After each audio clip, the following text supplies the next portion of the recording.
Here's how I believe Stranger Things could end while still showing that Henry has some good left in him. So the Duffer brothers have already said that Henry/Vecna is not redeemable. However, they did say that they played with the idea of whether there's still good within him and that they will address that within the finale.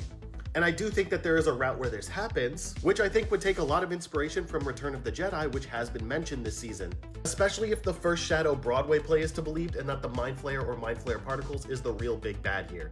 Because right now it looks like Eleven, Callie, and Will are going to be the ones to fight Vecna and potentially save the 12 kids. But I think there's a scenario where Eleven and Henry have a dynamic similar to Luke and Vader in Return of the Jedi, where Eleven realizes that Henry is being corrupted by the Mind Flayer and can help them by confronting his childhood trauma, which would allow Henry to gain the confidence to actually confront the Mind Flayer, the real big bad of the series, giving everyone else enough time to save the kids and set up the detonation at the exotic matter of the bridge. Which is similar to Star Wars, how Vader sees his son in pain and then turns on Palpatine.